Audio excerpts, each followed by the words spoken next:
লোকটাও যদি একটা ফু মারে বাড়িটা উড়ে ছারকার হয়ে যায়। কথা ঠিক না বেঠি?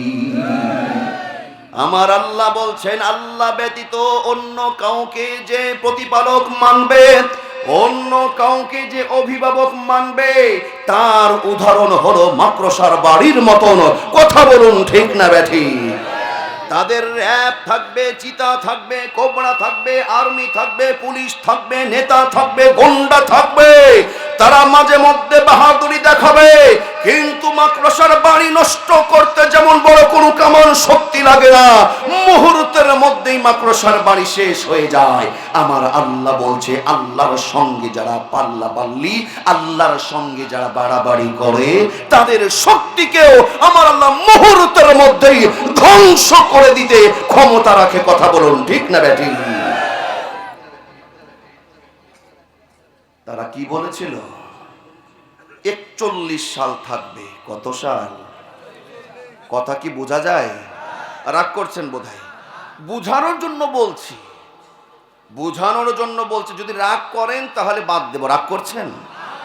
বলেছিল কত সাল পর্যন্ত? 41 সাল পর্যন্ত থাকবো।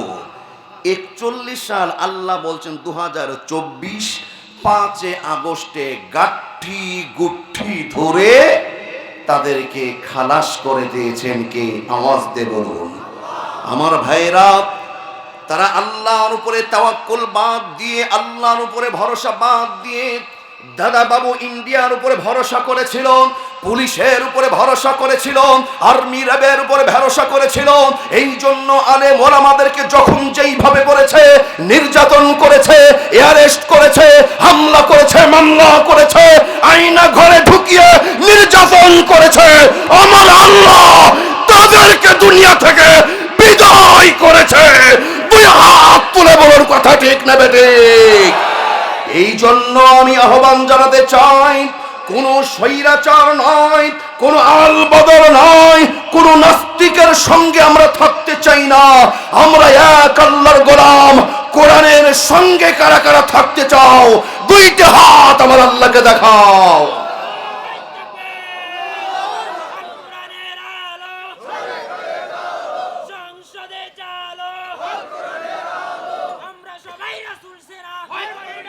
থামুন। মাশাআল্লাহ। দরদির আমার, আনকাবুতের অর্থটা কি বুঝেছেন? আল্লাহ ব্যতীত আল্লাহর সঙ্গে যারা দেয় পাল্লা, মুখে হুঙ্কারে তারা দেখায় যে তাদের অনেক শক্তি। আমরা 2024 সালের 5 আগস্ট পর্যন্ত তাদের হুমকি ধমকি, বাড়াবাড়ি, লাফালাফি দেখেছি নাই? দেখে কি দেখি নাই বলেন?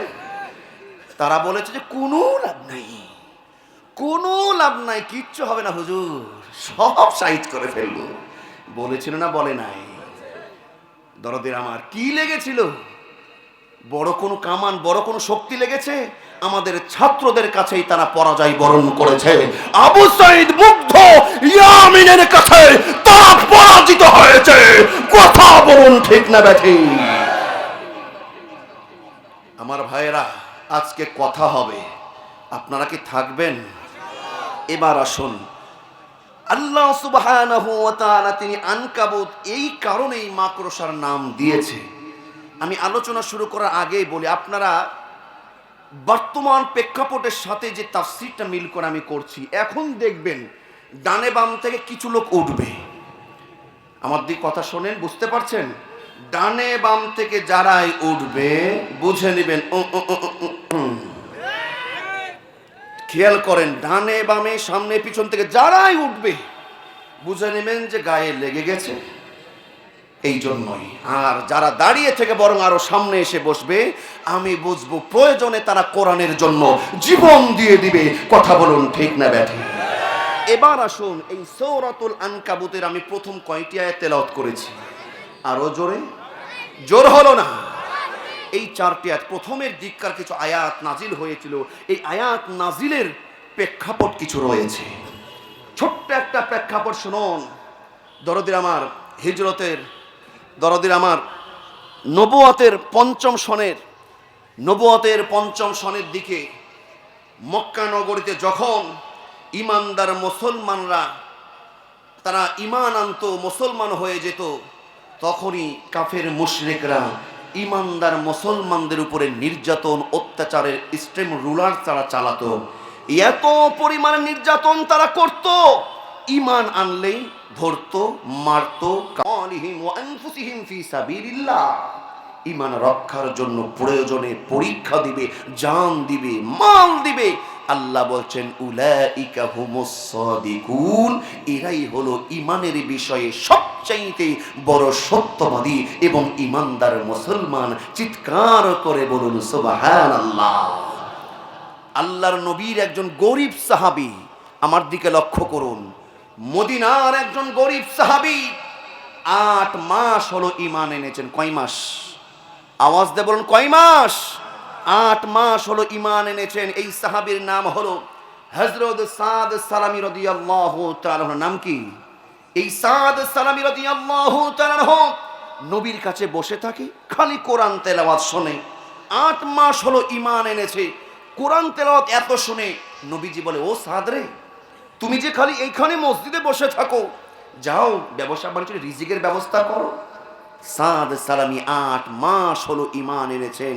দেখতে কুচকুচে কালো, দেখতে অত্যন্ত ব্যাঠা দরদের আমার, তার চেহারাটা কদাচার।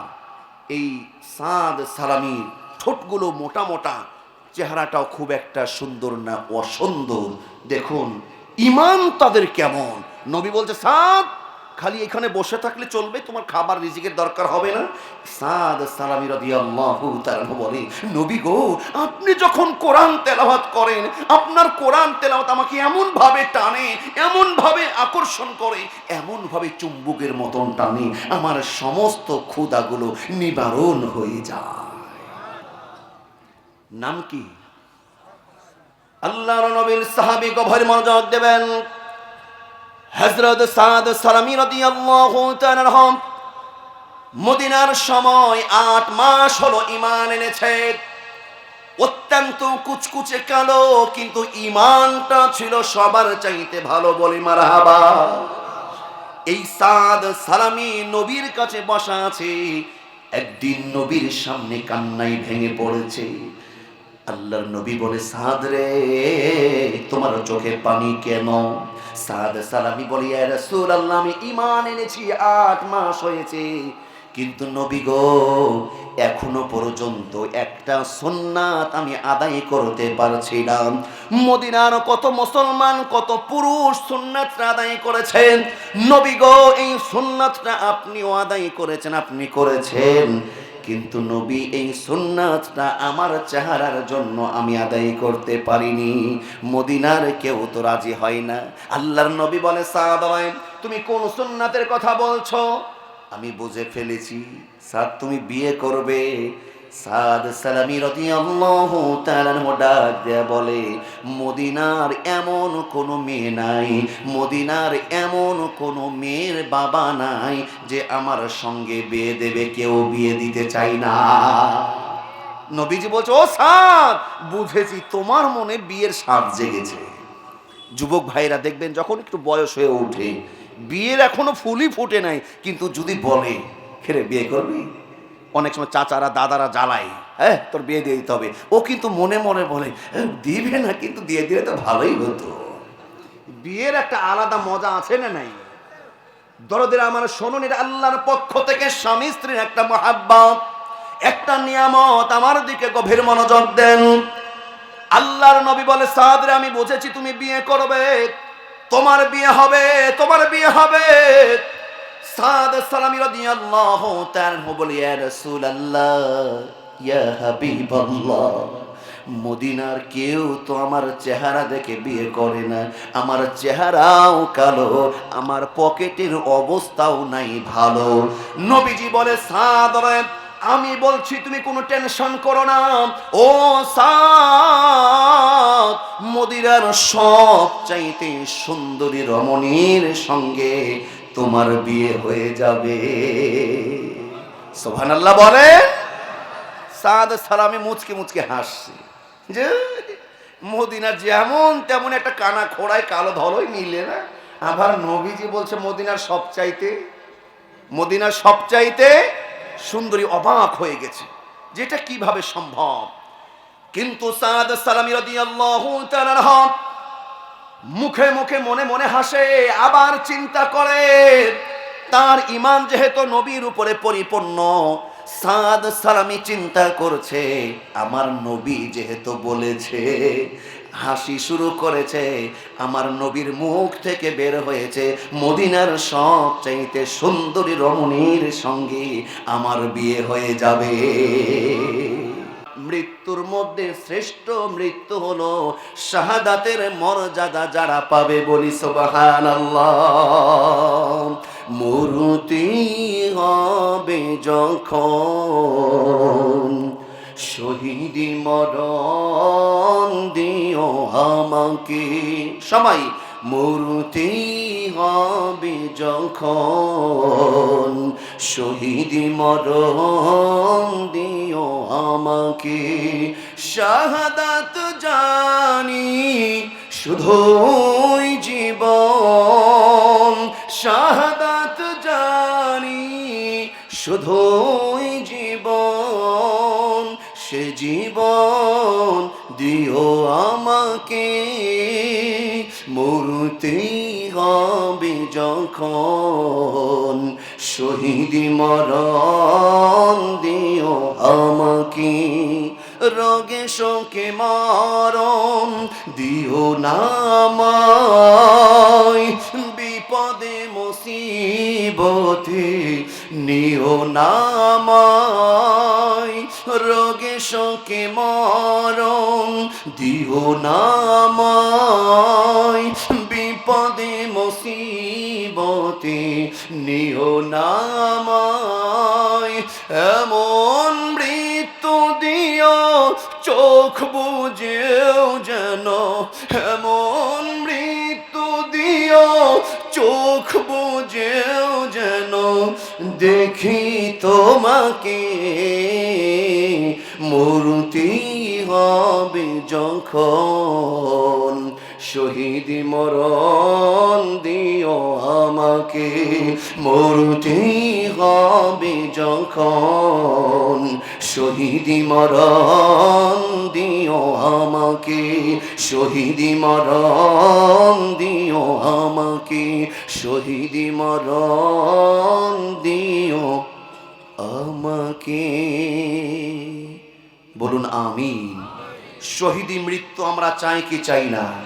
শহীদি তামান্না নিয়ে শহীদি মৃত্যু আমাদের হোক। কে কে হাত তুলে আল্লাহকে দেখাও। আল্লাহ এই হাতগুলো দ্বীনের জন্য, ইসলামের জন্য, কোরআনের জন্য আল্লাহ আমাদেরকে শ্রেষ্ঠ মৃত্যু, শাহাদাতের মৃত্যু নসিব করে দাও, বলে আমিন। আজকের এই কোরআনের মাহফিলের ওসিলায় আল্লাহ, এই হাতগুলোর ওসিলায়, আজকের চোখের পানির ওসিলায় আল্লাহ আমাদের প্রত্যেকের জন্য তুমি জান্নাতটাকে ওয়াজিব করে দিও। আমরা পড়ছি আল্লাহুম্মা আমিন। হাত নামান। প্রিয় ভাইরা, অনেক কষ্ট দিলাম, রাগ করলেন? আওয়াজ দিয়ে বলুন, রাগ করলেন? আলোচনা কি চলবে না শেষ করে দেব? চললে থাকবেন? আলোচনা কিন্তু এখনো শুরু হয় নাই, কেবল তো একটা পয়েন্ট আছে, আরো দুটা পয়েন্ট আছে। কয়টা পয়েন্ট আছে? দুটা পয়েন্ট থাকবেন, আপনারা থাকবেন। যে হয়তো দুটা পয়েন্ট থাক, আমরা চাই আপনারা থাকবেন। চলবে কি চলবে না আমি অবশ্যই বাকি দুইটা পয়েন্ট বলবো, তবে আপনাদের আমি একটা তাকবীরে ওজন করব যে কারা কারা থাকবেন। দেখে একবার তাকবীর দেন, লিল্লাহি তাকবীর, লিল্লাহি তাকবীর। ও মানে দুইটা পয়েন্ট না, এটা হলো একটা পয়েন্ট শোনার তাকবীর। যে হুজুর দুইটার দরকার নেই, রাত হয়ে একটা দিয়ে ছেড়ে দেন আমাদের, এমনটা কি? তো দুইটা তাকবীর, দুইটা পয়েন্ট শুনলে তাকবীর কেমন হবে? লিল্লাহি তাকবীর, নারায়ে তাকবীর, আল কোরআনের আলো, আল হাদিসের আলো। কোরআন আছে যেখানে, হাদিস আছে যেখানে, বিশ্বের মুসলিম, বাংলাদেশের আলেম ওলামা, বাংলাদেশের ইসলামী দল, কোরআন আছে যেখানে, স্টার জলসা যেখানে। জি বাংলা যেখানে, যাত্রা কনসার্ট যেখানে, বেহায়া বেপর্দা যেখানে, সুদ ঘুষ যেখানে, কোরআন সুন্নাহ আছে যেখানে, মাশাআল্লাহ, আল্লাহ পাক কবুল করুন বলি আমিন। আমাকে আশ্বস্ত করলেন, তাহলে আমি আরেকটু আগাবো। একজন ভাই উঠবেন না, যদি উঠেন তাহলে আমি বুঝে ফেলবো পছন্দ হয়নি। কোরআন থেকে কথা বলছি, খারাপ লাগছে? মুসলমান খারাপ লাগছে? মুরব্বীদের চোখের পানি আমার মন বলে কারো চোখের পানির ওসিলায় আজকে সেই পানি জাহান্নামের আগুন হারাম হয়ে যেতে পারে। ইমানদার সাদ সালামি দেখেন, সুন্দরী রমণী মদিনার সবচাইতে সুন্দরীর মায়া ত্যাগ করে জীবন দিয়েছে। ওই নবীর মহাব্বত আমাদেরও দিলে আছে না নাই? সাদ সালামির মতন মহাব্বত নবীর প্রতি আমাদের আছে না নাই? আমি আলোচনা শেষ করব, অবশ্যই বাকি আলোচনা শেষ করব। তার পূর্বে আপনাদের সঙ্গে একটু কথা বলতে চাই। আমি এইখানে দেখতে চাই সাদ সালামের যোগ্য উত্তরসূরি কে আছে? মদিনার ধনাত্ম সবচাইতে সুন্দর রমণীর বাবার মতন নবীর আশেক কে আছে? এই যে নবীর ঘর, নবী আমাদের মাঝে নাই, নবীর ঘর আপনাদের মেলাপাঙ্গা আল জামিয়াতুল উলুম মোহাম্মদে ইসলামিয়া নুরানি হাফিজিয়া মাদ্রাসা ও লিল্লা বোর্ডিং, এই মাদ্রাসায় আজকে দেখলেন হাফেজে কোরআনরা মাথায় পাগড়ি নিল। দরদিরা আমার, ওই যে নবীজি তিনটা আচরণ করলেন, হাসলেন, কাঁদলেন, মুখ ঘুরিয়ে নিলেন, এবং বাকি দুইটা পয়েন্ট আমি বলবো কেন আল্লাহ পাক ইমানদারদের সাথে পরীক্ষা নেবেন। আমি তার আগে একজন ভাই চাই এই মাদ্রাসার জন্য, একজন ভাই সবার আগে একটু হাত তুলবেন। আমি একটু দেখতে চাই যে হুজুর এই মাদ্রাসার জন্য আমি 10,000 টাকা, নবীর ঘর নবীর মাদ্রাসায় আমি 10,000 টাকা দিতে চাই। কে আছেন? আল্লাহ, আমি